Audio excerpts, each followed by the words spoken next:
second half of epithelial tissue, and it's going to concentrate on epithelial glands. So anytime you hear the word gland, it's always going to be made out of epithelial tissue. There's no exception to that, okay?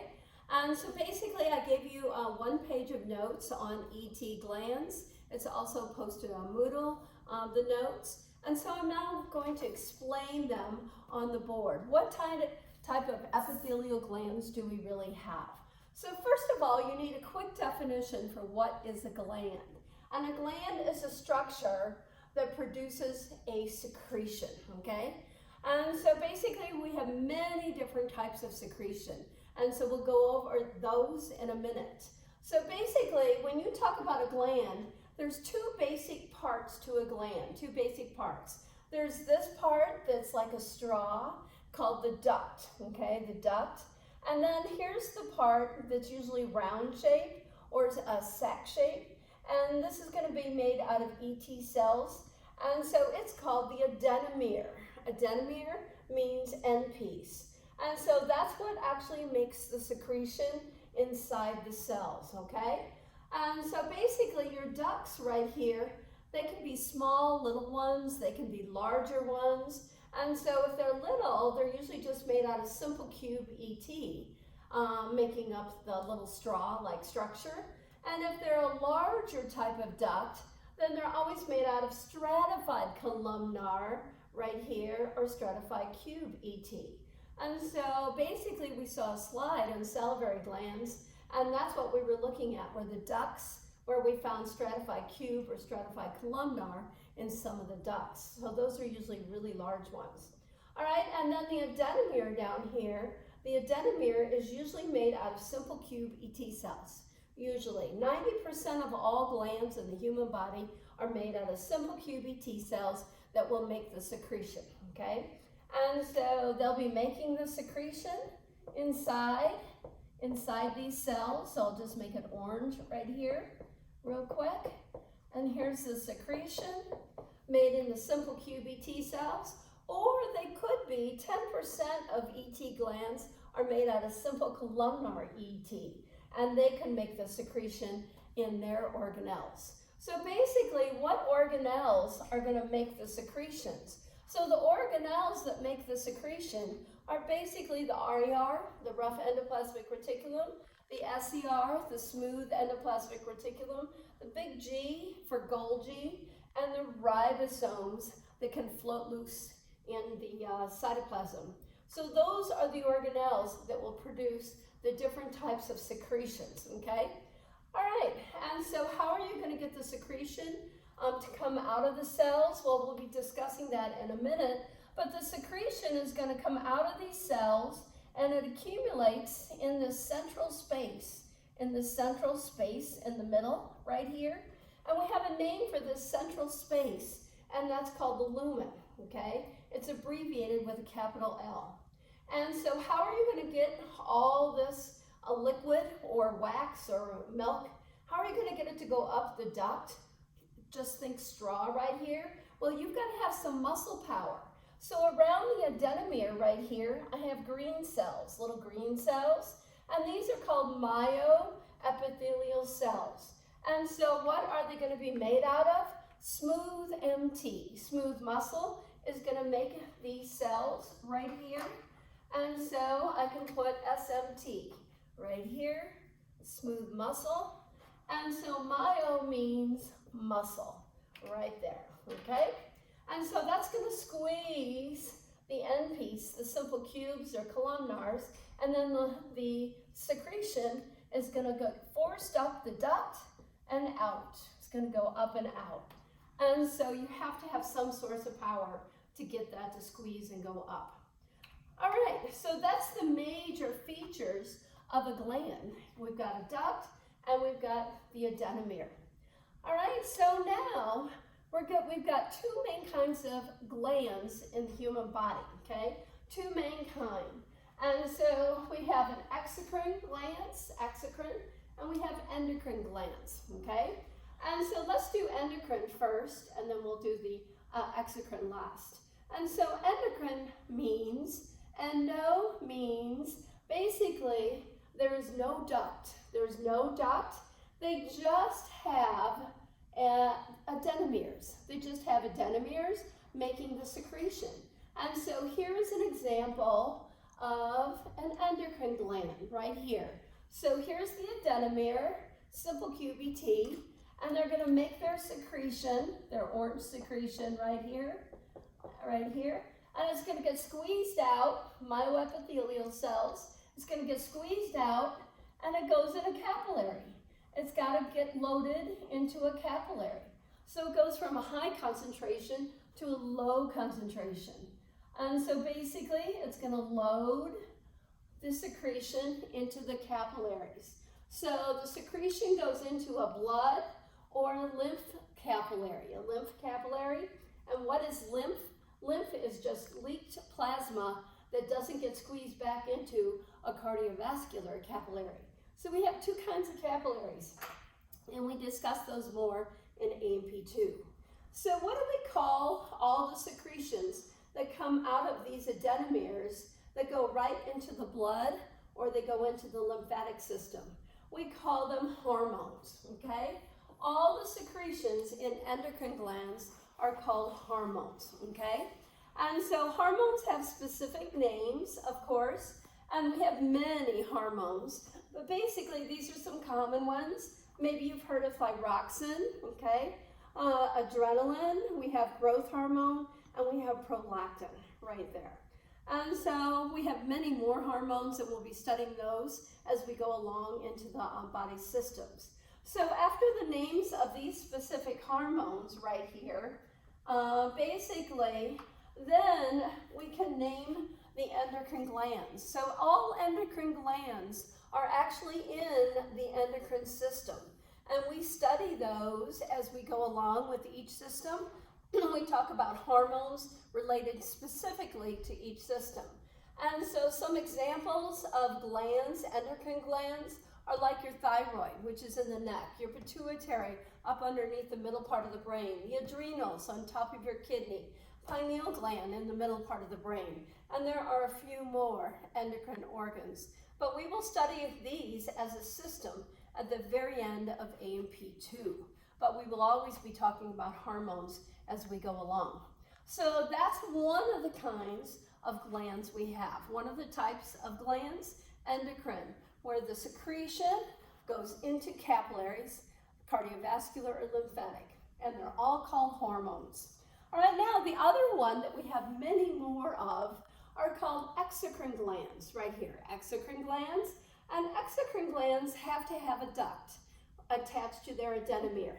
So up here it is. Here's a duct, and here's the adenomere, and then it's got the muscle cells, smooth muscle cells, myoepithelial cells, to squeeze the secretion out. And so basically, here's the secretion. It's going to go in here, in the lumen, and it gets squeezed and goes up and out like that. And so all exo, so if you look at that prefix, exo, it's going to exit, get it?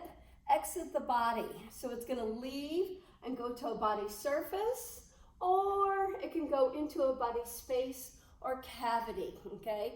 Like in the stomach, we have gastric glands that basically are going to make hydrochloric acid, and they're going to secrete it into the lumen of the stomach, the space in the middle of the stomach. And so that's an exocrine gland.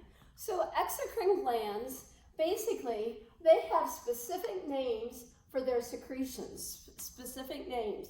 And you've heard of these names. We have tears, we have sebum, which is common name oil, wax glands, we have milk glands, mucus glands, we have sweat glands, and we have salivary glands. And if you wanted to add one more, you could add basically gastric glands. Gastric glands, and so they're going to make HCl for the stomach, right, hydrochloric acid. Okay, that's nice. And so what do we call the glands? What's their proper name that makes the tears? They're called lacrimal, okay? Lacrimal glands make tears. Sebaceous glands, we don't call them oil glands. Sebaceous glands, that's what goes in your medical records. Wax glands are called ceruminous. That's how you pronounce that. And milk glands we know as mammary up there. We have mucus glands right here.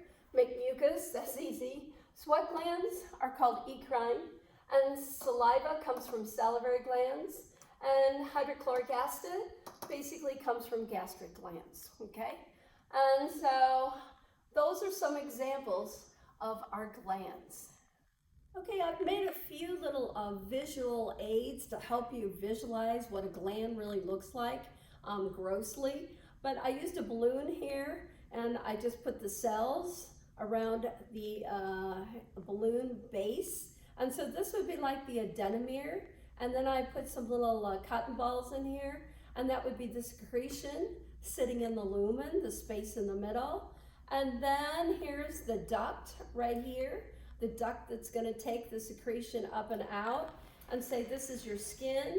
And then here's the secretion that will be essentially squeezed out by the myoepithelial cells. So I tried to use a ribbon to try to pull this, but unsuccessful, right, to make it tighter. So, and it does push out the secretion, but these would be the myoepithelial cells around the base, sort of like a drawstring. And that's going to put the pressure that will push the secretion up the duct and out the lumen or the pore of the duct and onto the body surface. Or you could have it, the secretion actually go into a lumen of the middle of an organ, a cavity or space. And then I thought, well, let's do something bigger. And this probably isn't any better. It looks probably worse. But let me put my myoepithelial cells together right here. And so I just built a little end piece, adenomere right here, adenomere. And so here's my adenomere making their yellow, sweaty, say, sweat secretion right there in the simple QBTs. And then it'll go out in the lumen, and then these would be like your myoepithelial cells around the adenomere. And here's the duct, which is like a straw, and then basically here comes the secretion out on the surface of the skin, if that's sweat, right? So basically, if you think straws for like ducts, that's what they look like. I mean, essentially they're very stable. They're made out of simple cube if they're small. If they're medium-sized to large, it's usually a stratified cube or stratified columnar in the largest ducts. And then the last thing you could use is just a cup right here. I've got a Wendy's cup. No plug for Wendy's, but I'm just saying I used a Wendy's cup here, and I drew all the simple QBT cells on the outside, and then this would be the duct, and my hand would be like the myoepithelial cells or my orbicularis oris muscle around my lips. That's going to be sucking it up and out into the straw and into my oral cavity. And so there you go. So those are some crude examples. I'm not very good at that, but sometimes these things help visualize what I'm trying to talk about on the board. Now the last thing we need to know about in terms of exocrine glands. Basically, there are 5 ways to identify exocrine glands. And I have them all on the board here. And so what's the first and easiest way to identify endocrine gland? Okay, now there's 5 ways to identify the exocrine glands, okay? So the first one is adenomere shape. And this is really pretty easy. So if it's got a round adenomere, it's called an acinus shape, okay? It can be round. Or some exocrine glands have like a tubular shape, like a test tube right there. And so it's called tubular shape. And then the last one, the shape is very irregular. And so it looks sac-like a lot of times. And the term for irregular shape like this is alveolar. And so inside the lungs have air sacs that are called an alveolus. And so alveolar means sac-like, all right? So now the second thing you can use to identify exocrine glands is how many ducts they actually have. And so you can have just one duct and one adenomere, and that's called a simple duct right here. And then if you have a main duct and then it branches, like you see with grapes, you know, basically when it branches, it's called basically a compound duct system. And so compound ducts, because they keep branching and they get smaller and smaller, just like your trees, okay? So after you use the number of ducts, the third thing you can use to identify exocrine glands is the number of cells in the endomere, number of cells. So we have unicellular, which means there is just one cell and there's no duct, and we have only one example of this. This is our famous goblet cell that we saw in the slides in simple columnar ET. And that is a gland. That's a unicellular gland. It has no duct because the secretion is made inside the simple columnar cell and it immediately goes out. It just bursts out the top and it's released. So there's no duct. So that's called a unicellular gland. And so all the other glands that we have are basically multicellular, and they're the normal pattern. You have a duct, and then you have the endomere, and you have many individual cells here making the endomere, right? So that's the most common. All right, the fourth thing we can use is the type of secretion that the gland will actually make. And we use two terms for generally all the types of secretion. So the first term is mucus, okay?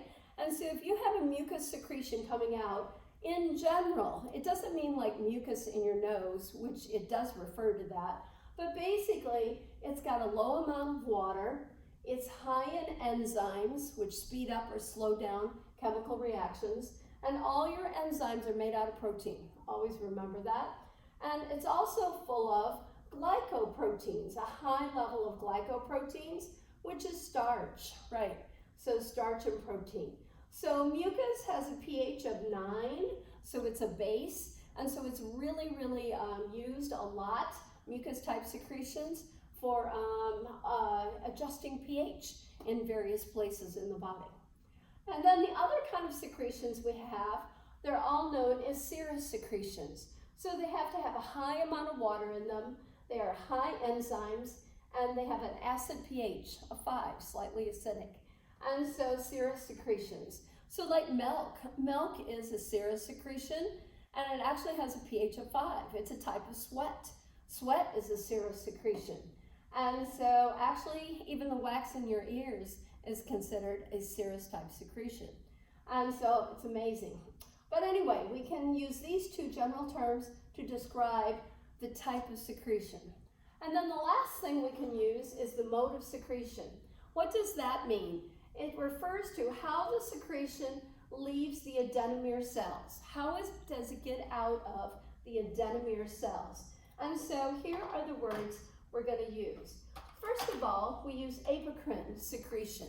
So if you have apocrine secretion, it means that basically here's your secretion, here's the secretion in the cells, and what's going to happen is the top half of the cells are going to break off and leave with the secretion. So you're actually going to release the top half of the cell, and it's going to be released, and it goes right here. So the top half, and so you're going to actually have all this come out, just the top half of the cell, and it's going to go up the duct and be released. So you get a little bit of your cell, and you get secretion with it. So that's called apocrine, because apo means apex, apical means the top half of the cell. And so what glands do this, where they just break off the top of the cell? Milk escapes this way, oil gets secreted this way, wax, sweat, and mucus, okay? So that's quite a few things, that it's so heavy, basically, or thick, that it's just gonna break off the cell and leave with the secretion. Then the second kind is called holocrine secretion. And so holocrine secretion right here means the whole cell is going to leave with the secretion. So here's the secretion in the cells, and you're actually going to have the whole cell pop out and go into the lumen right here. And here goes the whole cell with the secretion up your duct, and it leaves, right? So right here, the whole cell is coming out and going to be secreted. And so this is a milk, and this is why it's important to breastfeed, because that's a great source of immunity. In terms of mom's cells are actually going to go into the baby, and that's going to prompt the immune system to make antibodies to foreign material, and that builds a healthy baby. Great. And so what else is secreted this way? Holocrine, oil, wax, egg and sperm. Your egg and sperm actually get popped out and the whole cell leaves. Exactly. So that's our holocrine mode of secretion. And our last mode of secretion is called merocrine. Merocrine. And so nothing leaves but the secretion. And so the secretion is in here like this, being made. And so then it has to go through the cell membrane, by diffusion or active transport, but basically, or osmosis. And so, but nothing leaves from the cell, nothing except for the secretion. The secretion will come out and then get transported up and out, but no part of the cell will leave. And so those are our 5 things that we can use to identify specific types of exocrine glands.